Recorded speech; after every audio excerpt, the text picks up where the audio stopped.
이제 앞에서 우리가 참조 변수와 기본형 변수에 대해서 이제 조금 알았다, 그죠?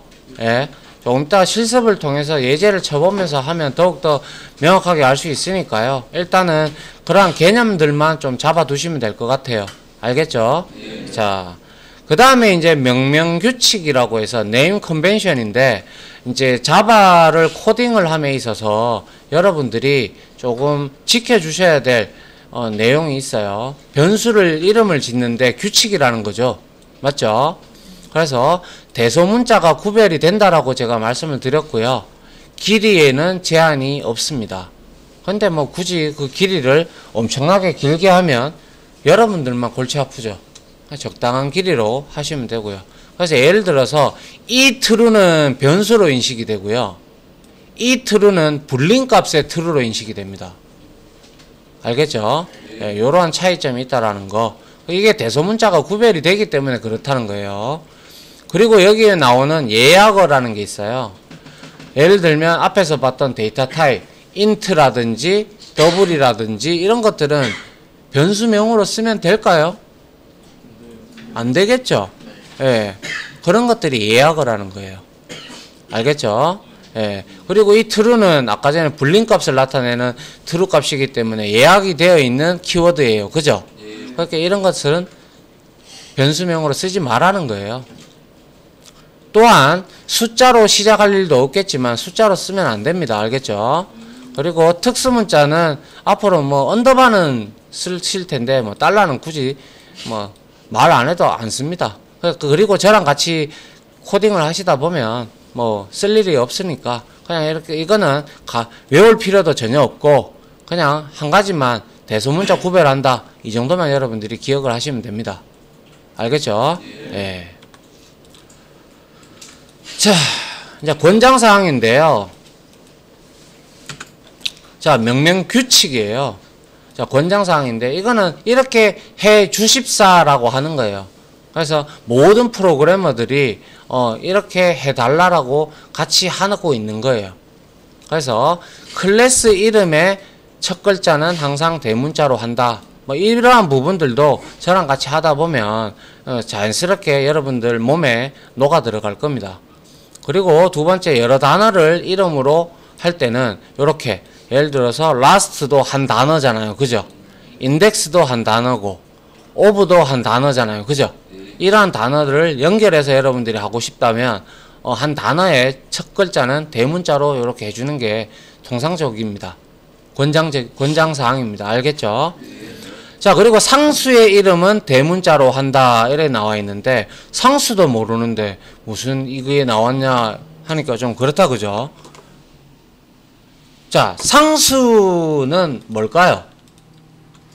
상수. 변수는 알아요. 변하는 값. 메모리에 데이터 타입의 크기만큼 잡고 있는 거고. 하지만 상수는 뭘까요? 그렇죠? 누굽니까? 그죠? 상수는 한번 지정하면 변할 수 없는 값, 변하지 않는 값을 말해요. 알겠습니까? 예, 상수. 영어로는 constant라고 하죠. 변하지 않는 값을 우리는 상수라고 합니다.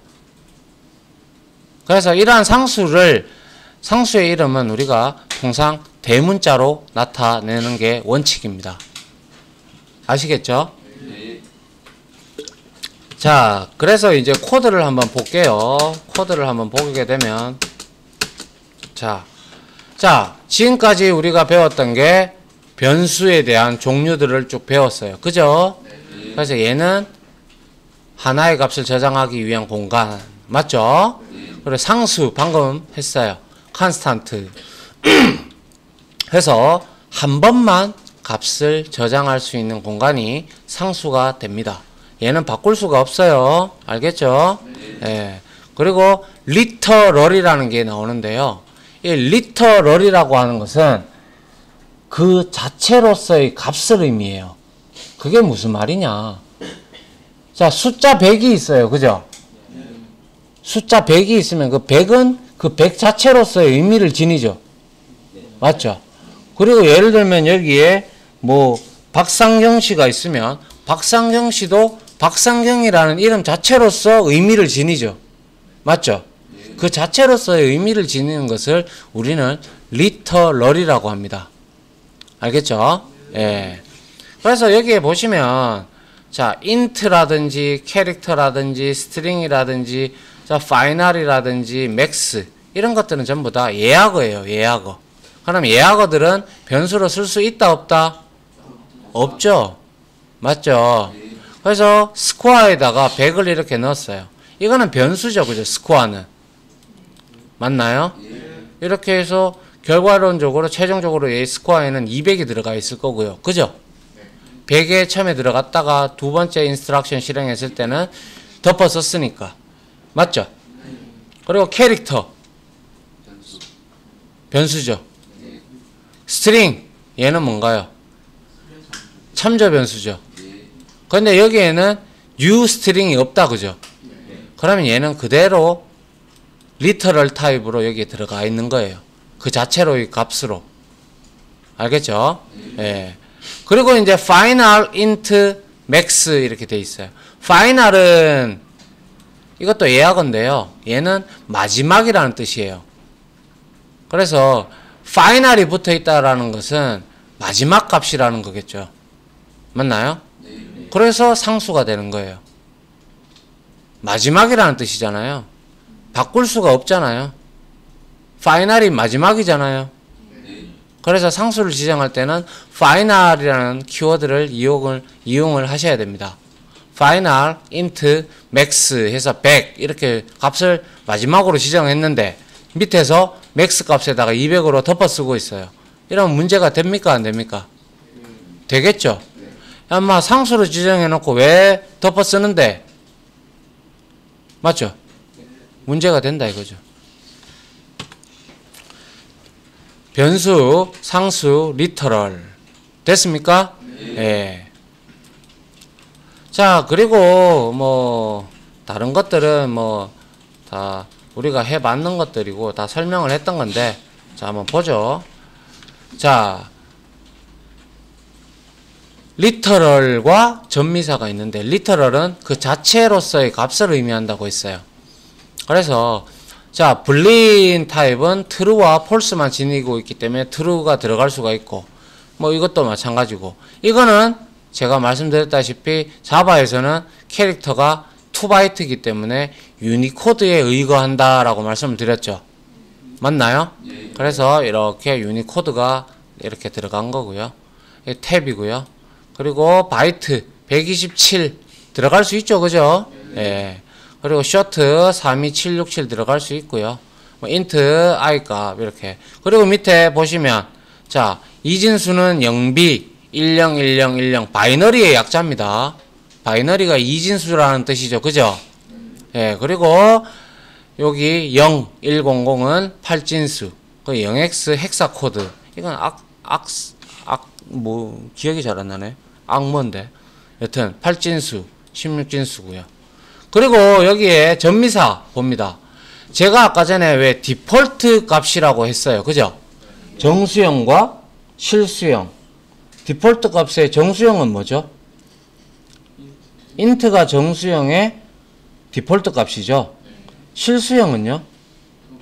더블이죠. 그런데 정수형을 나타내는 거는 int 말고도 세 가지가 더 있었다. 그죠? 그런데 이제 long 같은 경우 이렇게 나타내고 싶다면 뒤에 L이라고 소문자 L을 붙여도 되고 대문자 L을 붙여도 됩니다. 이게 전미사입니다. 따라합니다. 전미사. 자, 그리고 밑에도 역시 마찬가지로 플롯은 F라고 이렇게 붙여주셔야 됩니다. 이게 바로 플로트라는 걸 명명을 하기 위해서. 안 그러면 이 F가 없으면 얘는 더블로 인식합니다. 왜? 기본 타입이 더블이니까. 얘도 마찬가지고요. 그런데 JDK가 1.8 버전부터 이거 L하고 전미사를 안 붙여도 이게 인식을 하는 기능이 추가가 된 것 같더라고요. 근데 그거는 다시 한번 더 확인을 해 보겠습니다. 자, 이거 그리고 10점 이러면 10.0이면 전부 다 이건 더블이죠. 그죠? 맞나요? 자, 그리고 F가 붙었기 때문에 이거는 플로트형이고 그죠? 자, 요렇게 여러분들이 이해를 하시면 됩니다. 그래서 리터럴은 그 자체로서의 값을 의미를 하고요. 방금 위에서 봤던 L이나 F나 이런 것들은 전미사 역할을 한다라는 뜻을 말씀을 드리고 싶네요.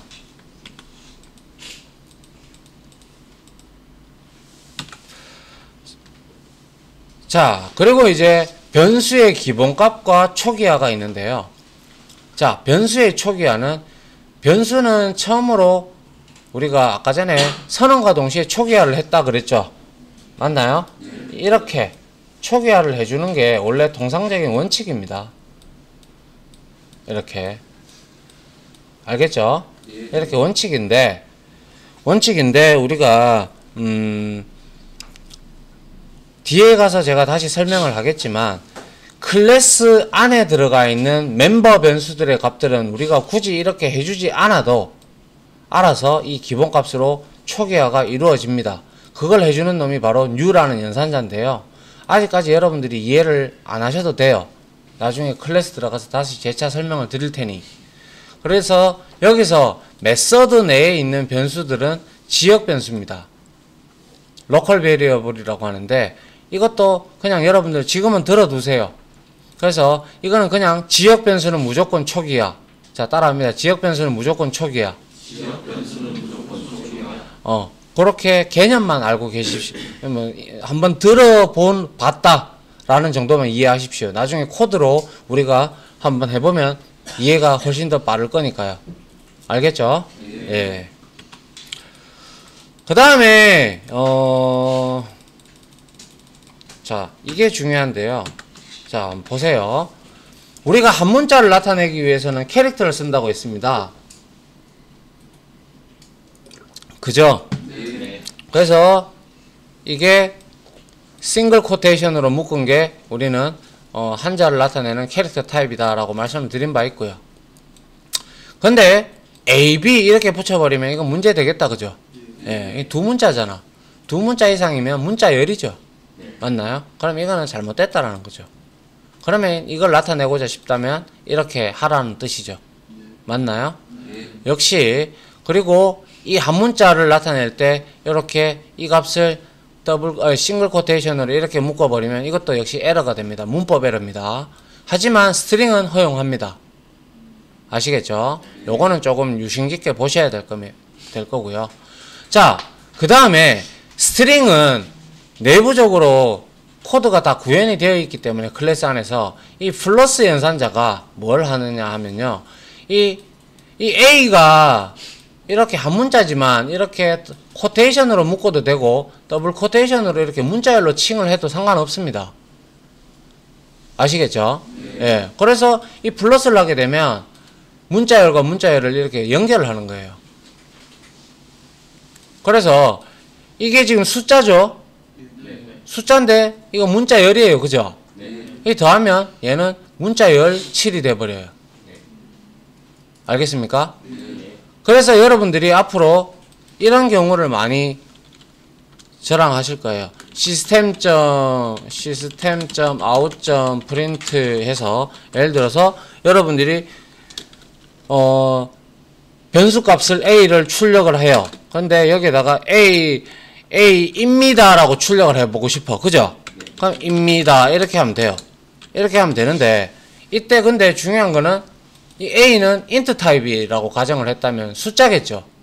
그럼 7이 들어가 있어요. 그럼 7입니다 라고 출력을 하겠죠. 그러면 여기에 어떤 타입이 오든 간에 문자열과 합쳐지면 그 값은 문자열이 됩니다. 알겠습니까? 그래서 여기 보시면 이 공식 아닌 공식인데, 문자열 더하기 앞뒤로 any 타입, 어떠한 타입이 오든지 간에 전부 다 문자열로 바뀐다라는 거.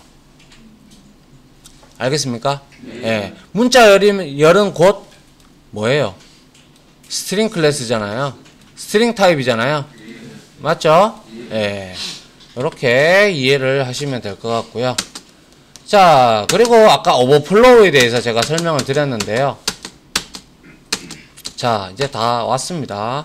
이론적 강의는 다 마치도록 하면 되니까요. 자, 여기서 50분 다 됐네요. 자, 여기까지 하고요. 자, 요거 마치고 요거 동영상 하나 끊고 제가 다음 이어서 오버플로우에 대해서 설명을 드리겠습니다. 알겠죠? 예.